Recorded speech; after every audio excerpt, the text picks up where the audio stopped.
राम, नमस्कार। श्रीमद् भागवत गीता अमृत रस धारा भाग 17 में आप सभी भक्त जनों का हार्दिक स्वागत है। पिछले अंकों में आपने श्रीमद् भागवत गीता के प्रथम अध्याय के श्लोक संख्या 1 से लेके 31 तक के श्लोकों का अर्थ, उच्चारण और उसकी सुमधुर व्याख्या पर ही तन्मयता के साथ सुना। आज के इस अंक में मैं श्रीमद् भागवत गीता के प्रथम अध्याय के श्लोक संख्या 32 से लेके 35 तक के अर्थ, उच्चारण और उसकी सुमधुर व्याख्या आपके सामने प्रस्तुत करूंगा। तो परमात्मा परमेश्वर को आत्मसात करते हुए हम इसकी शुरुआत करते हैं। ओम परमात्मने नमः। अथ प्रथमो अध्याय। श्लोक संख्या 32। किं नो राज्येन गोविंद किं भोगजीवितेन वा एषामर्थे काञ्चितं नो राज्यं भोगः सुखानि च।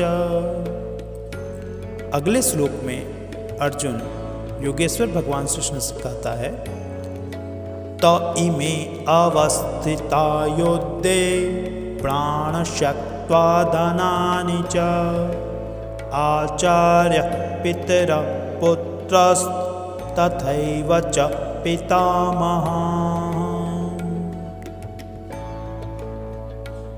श्लोक संख्या 34 में मातुल शशुर पौत्र श्याला संबंधनस्थिता एतान् हन्तुमिच्छामि धृतोऽपि मधुसूदन अपि त्रैलोक्यराज्यस्य हेतु किं नु महि कृते निहत्य धार्तराष्ट्राणां का प्रीति स जनार्दन।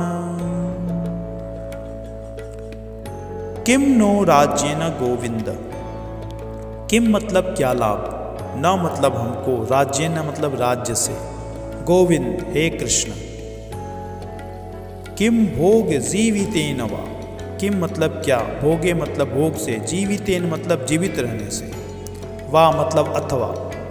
ऐसामर्थे कांचितम नो। ऐसा मतलब जिनके, अर्थ मतलब लिए, कांचितम मतलब इच्छित, नो मतलब हमारे द्वारा, राज्यम भोगः सुखानि च। राज्यम मतलब राज्य, भोग मतलब भौतिक भोग, सुखानि मतलब समस्त सुख, च मतलब भी। त इमे अवस्थिता युद्धे।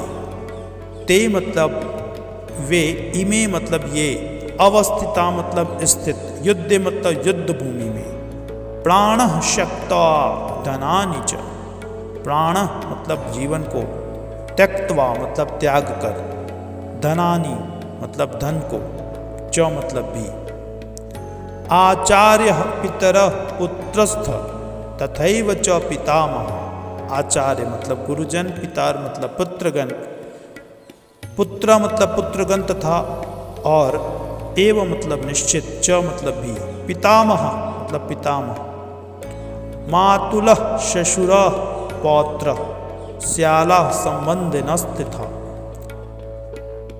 मातुला मतलब मामा लोग, शशुरः मतलब ससुर, पौत्र मतलब पौत्र, श्याला मतलब साले, संबंधिना मतलब संबंधी, तथा मतलब तथा। एतान हन्तुमिच्छामि। एतान मतलब ये सब, न मतलब कभी नहीं, हन्तुम मतलब मारना, इच्छामि मतलब चाहता हूँ, धृतोपि मधुसूदन। धृतो मतलब मारे जाने पर, अपि मतलब भी, मधुसूदन हे मधुर, मधु असुर को मारने वाले कृष्ण। अपि त्रैलोक्यराज्यस्य।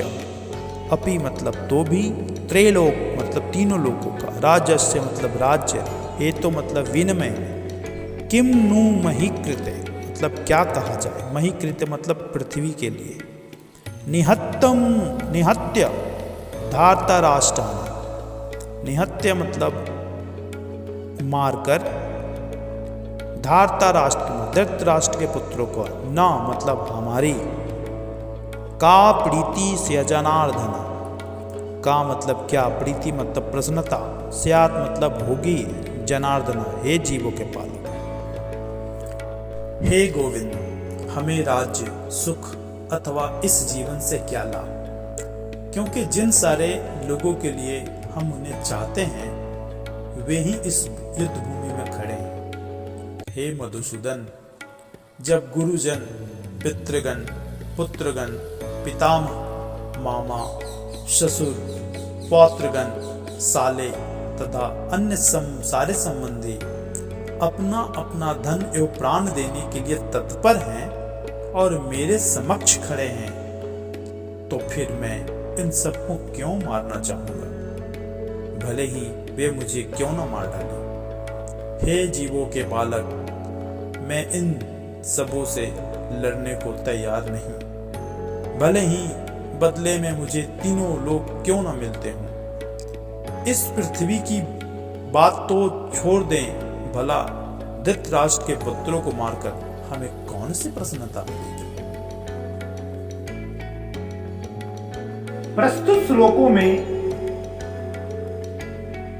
मोहग्रस्त अर्जुन योगेश्वर भगवान श्री कृष्ण के सामने अपनी मन की व्यथा रखते हुए उनसे निवेदन करता है कि हे गोविंद, मैं अपने सगे संबंधियों को मारने में असमर्थ हूं।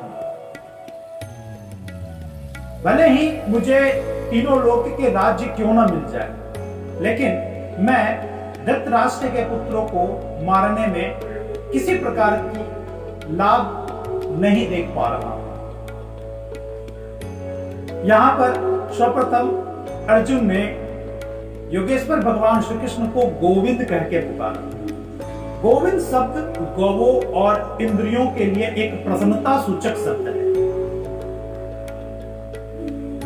इस शब्द को बोलने के परिप्रेक्ष्य में अर्जुन की मंशा यह है कि योगेश्वर भगवान श्री कृष्ण उसकी भी इंद्रियों को तृप्त करे, जैसे वो गौओं की इंद्रियों को तृप्त करते थे। लेकिन योगेश्वर भगवान श्री कृष्ण युद्ध क्षेत्र में किसी की इंद्रियों को तृप्त करने नहीं आए, और हम मनुष्य भी यही गलती करते हैं। हम भगवान से आशा रखते हैं कि वो हमारी इंद्रियों को तृप्त करें, लेकिन यदि हम ईश्वर की इंद्रियों को तृप्त करेंगे तो हमारी इंद्रियां खुद तृप्त हो जाएगी। जैसे उदाहरण के तौर पर समझे कि किसी वृक्ष पर एक सुंदर फल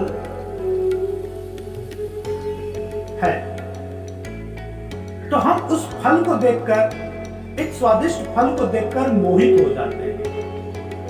तो यदि अगर हम उस वृक्ष की जड़ पर पानी दें तो फल अपने आप पल्लवित होंगे और स्वादिष्ट होंगे। लेकिन हम मनुष्य क्या करते हैं कि उस फल को देखकर ही मोहित हो जाते हैं। तो इसलिए योगेश्वर भगवान श्री कृष्ण का तात्पर्य यह है कि अगर हम भगवान की इंद्रियों को तृप्त करें तो हमारी इंद्रियां स्वतः तृप्त हो जाएंगी।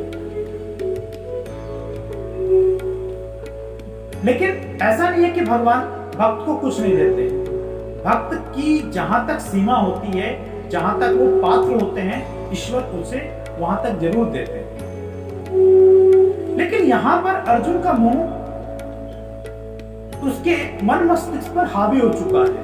वह अपने संबंधियों को मारना नहीं चाह रहा। ये तो भौतिक जगत की बात हुई। आध्यात्मिक जगत में यदि हम भगवान की इच्छा के अनुसार कार्य करें, अर्थात धर्म युक्त कार्य करें, तो निश्चित तौर पर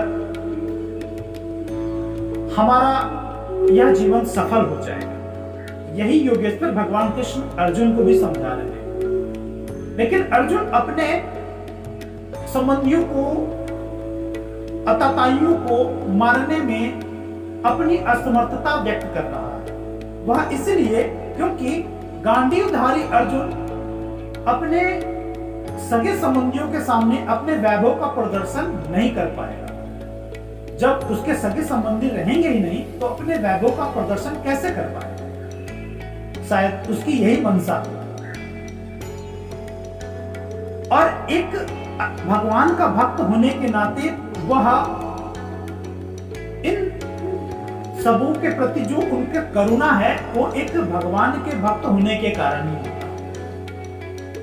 एक भगवान का भक्त दुष्ट जनों से ज्यादा मतलब नहीं रखता, लेकिन भगवान भक्तों की रक्षा करने वाले हैं। वो कभी ये बर्दाश्त नहीं करेंगे कि उनके भक्त पर कोई अत्याचार करे और वह इसी तरह जीवित रहे। इसलिए वह अर्जुन को एक निमित्त मात्र बनाना चाहते हैं। हालांकि योगेश्वर भगवान श्री कृष्ण ने उन सभी आताताइयों को पहले ही मार चुके हैं, सिर्फ और सिर्फ इसका श्रेय भक्त को देना चाहते हैं। लेकिन अर्जुन भगवान श्री कृष्ण, योगेश्वर श्री कृष्ण, परमात्मा श्री कृष्ण की इस मनसा को नहीं समझ रहा है, क्योंकि उसके मन मस्तिष्क पर मोह का अंधकार छाया हुआ है। तो आगे के श्लोकों में हम देखेंगे कि उसका मोह किस तरह से भगवान श्री कृष्ण के समक्ष आ रहा है और भगवान श्री कृष्ण एक सूर्य के भांति उस मोह रूपी बादल को छाटते हुए उसके मोह को भंग कर रहे हैं। तब तक के लिए आप इस सीरीज में बने रहें। हम अगले सीरीज में श्लोक संख्या 36, 37 का अर्थ, उच्चारण और उसकी सुमधुर व्याख्या आपके समक्ष प्रस्तुत करेंगे। तब तक आप बने रहें और इस वीडियो को अधिक से अधिक लाइक, सब्सक्राइब और शेयर करते रहें। और सबसे महत्वपूर्ण, अपनी प्रतिक्रिया हमें अवश्य दें कि आपको यह सीरीज कैसी लग रही है और खासकर हमारे जो धर्म ग्रंथ है उसका अध्ययन अवश्य करें। हो सके तो अपने बच्चों को इसका अध्ययन अवश्य कराएं, क्योंकि जो संस्कार के बीच जो बचपन में बोए जाएंगे वही एक संस्कार रूपी वट वृक्ष का रूप धारण करें। तब तक के लिए धन्यवाद। हरे कृष्ण।